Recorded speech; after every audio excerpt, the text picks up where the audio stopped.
Ok, on se retrouve aujourd'hui pour la première séance de mes 3 séances pull. En ce moment, j'alterne un push-pull legs où je tourne avec 3 séances push, 3 séances pull, 3 séances legs. L'idée derrière le fait d'avoir plusieurs séances, c'est de pouvoir tourner sur beaucoup de mouvements, ce qui va nous permettre de ne pas se cramer et de pouvoir progresser pendant un certain temps qui va être assez long. Donc là, je commence mon entraînement tranquillement avec un échauffement. Je vais mettre une plaque de 10 de chaque côté sur la machine, qui est un high row hammer, et je vais faire 20 répétitions tranquille en essayant de bien contracter et de bien sentir mon muscle. Ça va être mon échauffement. Ensuite, au fur et à mesure que je vais augmenter la charge, je vais diminuer le nombre de répétitions. Par contre, je vais toujours essayer de me focus sur le fait de bien ressentir, de bien contracter. Et une fois que j'arriverai sur mon top 7, là, le mouvement sera beaucoup plus explosif et le but, ce sera simplement de soulever le plus lourd possible. Donc là, je suis sur ma deuxième série d'échauffement, j'ai mis 20 de chaque côté et je vais faire 15 répétitions tranquillement. La méthode d'entraînement que je suis en ce moment, c'est le dog crap. C'est une méthode d'entraînement qui a été mise en place par un coach qui s'appelle Dante Trudel, qui était à une époque extrêmement présent sur les forums et donc qui partageait sa méthode d'entraînement qui était à haute intensité. Donc quand on dit à haute intensité, c'est-à-dire une méthode où on va essayer de soulever des poids lourds, on va essayer de travailler jusqu'à l'échec. Et souvent, ça rime avec méthode, avec pas énormément de volume. Donc là, j'enchaîne ma 3e série d'échauffement. Il y a 30 de chaque côté, je vais faire 10 répétitions. Et comme vous allez pouvoir le voir, hormis mes sets qui vont me permettre de monter progressivement jusqu'au top 7, je ne vais pas avoir énormément de volume sur ma séance. En termes de série effective surtout. Puisque là, comme vous allez pouvoir le voir, je vais quand même faire 5 séries pour arriver à mon top 7. Donc la 4e série d'échauffement, j'ai mis 40 kg de chaque côté et je vais faire 8 répétitions. Toujours pareil, bien dans le contrôle. Et donc pour la méthode d'entraînement que j'utilise, beaucoup de mes séries vont être réalisées en rest pause. En tout cas, au moins la moitié de mon volume d'entraînement. Pour les séries qui ne sont pas effectuées en rest pause, c'est tout simplement parce qu'on sera sur des exercices sur lesquels le rest pause ne va pas forcément nous profiter, dans le sens où il y a un gros effort de stabilisation. Donc il y a peu de chances qu'on arrive à gratter beaucoup de répétitions avec des rest pauses.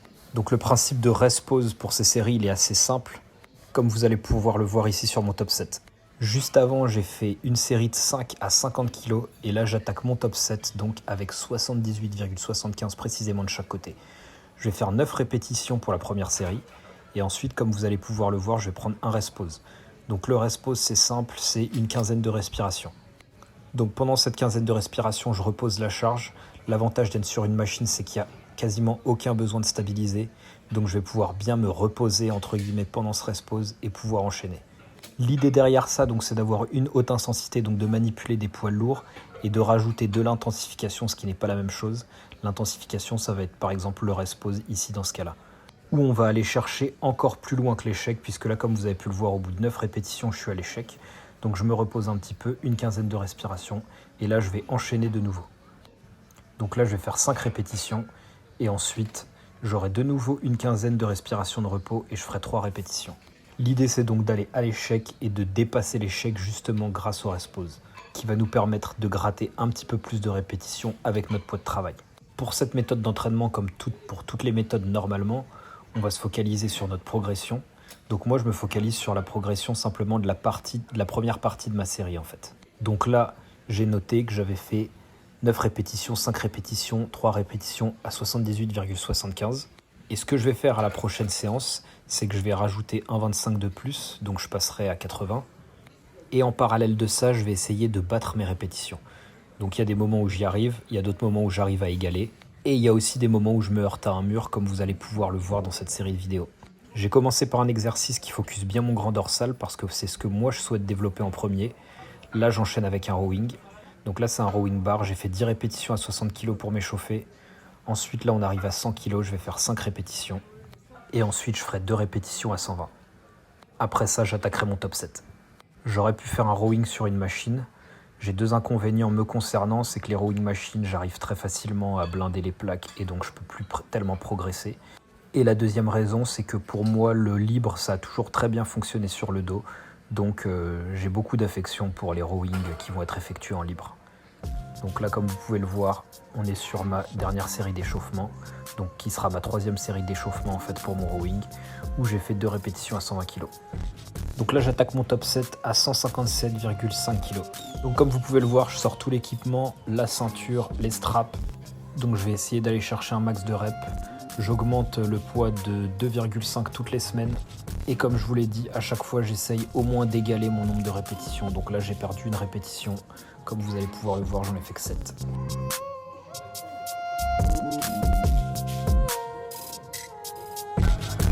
Donc là, ça commence à devenir assez difficile puisque je suis en sèche depuis quelques temps maintenant. Donc j'ai perdu pas mal de poids ces derniers temps. Donc la progression a fortement ralenti. Et les séries se font beaucoup plus dans le dur. Ensuite, j'enchaîne avec un back offset. Comme je vous ai dit, sur ce type d'exercice, je ne vais pas faire de rest pause. Et là, je vais faire 8 répétitions à 137,5. Ensuite, on va passer sur 2 autres types d'exercices, donc des exercices qui sont dits Widowmaker.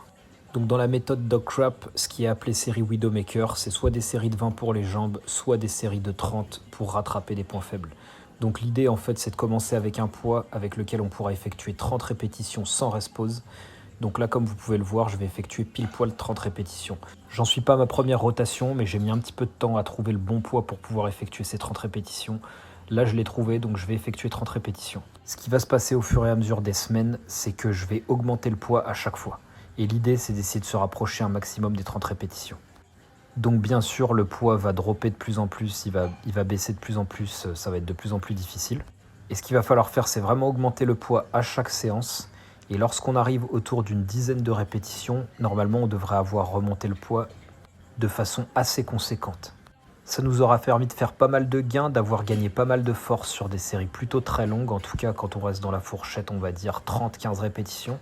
Et si on décide de repartir sur un cycle sur ce même exercice, et ce qui va se passer, c'est qu'on devrait pouvoir effectuer nos 30 répétitions avec un poids beaucoup plus lourd. Donc là, sur l'exercice, j'étais sur du lat pull down prise supination avec des poignets mag. L'idée pour moi, c'est d'essayer d'aller cibler mon grand dorsal, même si bien sûr il y a d'autres muscles qui vont intervenir. C'est pour ça que je tendais pas beaucoup les bras, pour éviter de trop faire intervenir mon grand rond. Et comme toujours, dans une optique de focus de mon grand dorsal. Ensuite, j'enchaîne sur du rowing haut, coude relativement ouvert, avec une prise neutre assez large donc. Comme vous avez pu le constater, j'ai d'abord fait une petite série pour bien ancrer le mouvement. Et ensuite, j'attaque mon top set, donc ma série de 30. Toujours le même système que l'exercice précédent, où je vais aller essayer d'augmenter le poids et de me rapprocher des 30 répétitions. Donc bien sûr, les répétitions vont baisser au fur et à mesure. Et lorsque j'aurai atteint une dizaine de répétitions, j'aurai sûrement gagné en force sur des répétitions beaucoup plus longues et j'aurai sûrement fait des gains. Donc là, sur cet exercice, moi personnellement, je sens vraiment tout mon dos. Donc c'est un exercice que j'ai choisi justement parce que je vais bien pouvoir sentir mon dos et je vais le sentir bien congestionné et bien tous mes muscles à la fin de la séance, en tout cas à la fin de mes exercices dos. Je le choisis également parce que ça va commencer à fatiguer mon arrière d'épaule et ensuite je vais enchaîner sur de l'isolation sur l'arrière d'épaule. Donc je trouve que ça fait une bonne transition. J'aurais pu aussi éventuellement placer mes exercices arrière d'épaule avant, c'est parfois ce que je fais, justement pour les cramer avant, pouvoir mettre un petit peu plus lourd sur mon isolation et pouvoir les terminer sur ce genre d'exercice où en fait ils vont intervenir de façon secondaire. Donc là on passe aux exercices arrière d'épaule. Donc là très simple, je fais de l'oiseau sur banc incliné. J'ai plusieurs formats différents sur les exercices arrière d'épaule, comme sur les épaules en général, puisque je fais quasiment que de l'isolation. Et qu'en général mes exos de base, en fait ça va plus être des exos pecs que des exos épaules. Donc là sur cet exercice, je vais aller chercher 100 répétitions. Bien sûr, il y aura du rest pause parce que je ne vais pas pouvoir faire toute la série en un seul coup. En fonction de ma forme du jour, je vois quel poids je vais utiliser. Donc je fais toujours une dégressive. Parfois, ce que je fais, c'est que je commence à 20 kg et je termine à 10 et je fais 20 répétitions de chaque. Là, je sens quand même que la fatigue commence à s'installer. Donc j'ai choisi de commencer à 15 kg. Je vais faire 33 répétitions à 15 kg. Une fois que ce sera terminé, je vais faire 33 répétitions à 12,5. Et ensuite, je ferai 34 répétitions à 10 pour clore cette série de 100. Ici, pas d'échauffement parce que les poids sont relativement légers. Et comme la série est extrêmement longue et va être quand même relativement taxante, j'ai pas envie de me fatiguer avant. Donc je vais essayer d'optimiser le truc et de commencer directement, sachant que comme je vous l'ai dit, avec l'exercice que j'ai pu faire avant, j'ai déjà commencé à bien travailler mon arrière d'épaule qui de toute façon intervient un petit peu sur tous les exos dos. Mais là, l'exercice que j'ai placé en dernier me permet justement d'avoir un petit focus arrière d'épaule. Comme ça, on peut attaquer tout de suite après sur l'isolation, sans avoir besoin de petites séries pour se mettre dedans. Donc lors de cette série, je vais essayer de m'appliquer au mieux pour pas trop que ma technique se dégrade. Et surtout vers la fin, quand le poids est plus bas, où je vais vraiment essayer de garder une forme relativement propre, même si forcément sur 100 répétitions, ça va se dégrader.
Ensuite, après ça, on passe aux biceps. Pour les biceps, j'essaye de faire simple en général.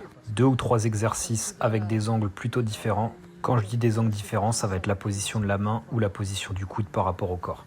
Donc là, je commence très simple sur un curl pupitre machine. Les poids pour l'échauffement, je les ai pas en tête, mais en gros, je fais 20 répétitions sur la première série. Ensuite, je fais 12 répétitions sur la deuxième série. Pareil, je vais essayer de bien me focaliser sur la contraction. En fait, le but, ça va essayer que mon muscle soit cramé, dans le sens où il brûle avant que j'attaque mes séries de travail, mais sans le fatiguer. Je veux simplement qu'il brûle et qu'il commence à bien congestionner avant que j'attaque ma série de travail qui sera, elle, lourde. J'utilise des fat grips ici pour changer un petit peu. Ça m'aide à changer un petit peu le focus. Quand j'ai des petites douleurs, j'alterne justement entre fat grips et une prise plus fine. Donc là, en l'occurrence, ça fait quelques semaines que je suis sur les fat grips. Et je pense que je vais repasser sur une prise normale d'ici le prochain cycle. Donc pour cet exercice, on va retourner sur le mode top set avec 2 rest pauses.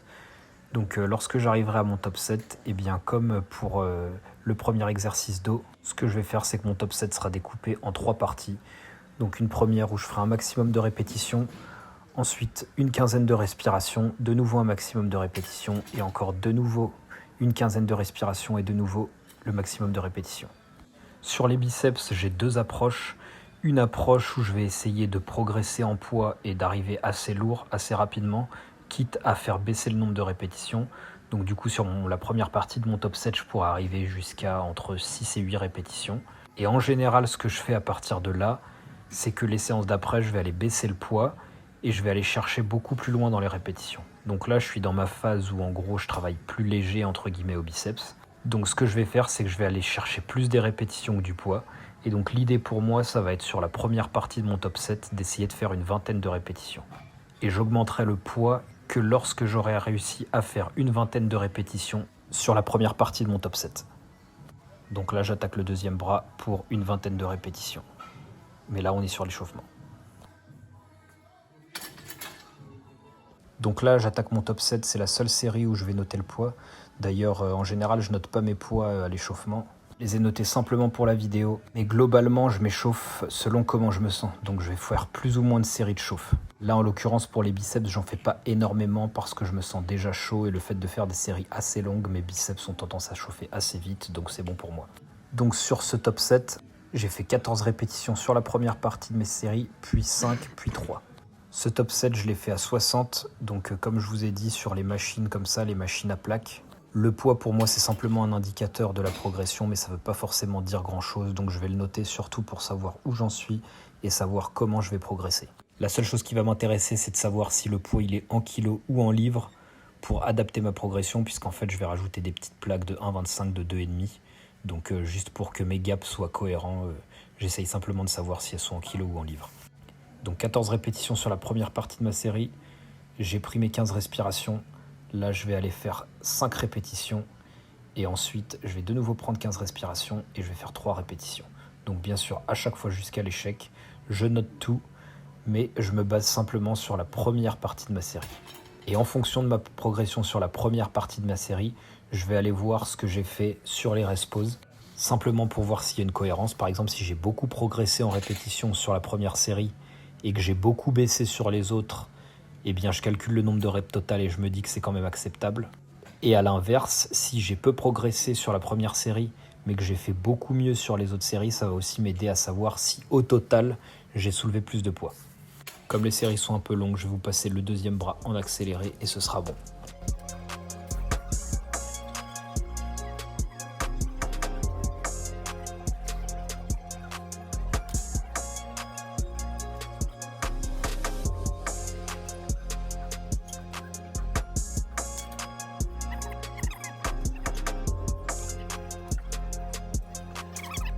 On attaque donc le deuxième exercice biceps. Donc comme je vous ai dit, une autre prise. Donc là, ce sera une prise en reverse. Donc une prise en pronation pour bien focus le brachial et l'avant-bras. Là, comme je suis déjà bien chaud, il n'y aura pas de série pour se mettre dans le bain. Donc j'attaque directement avec le top set. Donc mon objectif précédemment, c'était de valider 30 répétitions à 7,5. Là, j'ai augmenté à 10 et j'ai fait 13 répétitions. Je vais rester en série longue. Il n'y aura pas de rest pause ni de back offset. Et le but à chaque fois, ça va être d'arriver à 30 répétitions avant d'augmenter le poids. Donc 13 répétitions pour cette séance.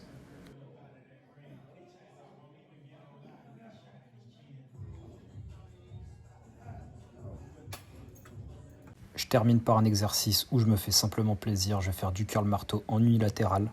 Je vais absolument pas compter mes reps. Et je vais faire une dégressive où je vais commencer à 15 kg. Ensuite, je vais enchaîner à 12,5 puis à 10. Donc je vais juste compter les répétitions sur le coup pour être sûr de faire le même nombre de répétitions sur chaque bras.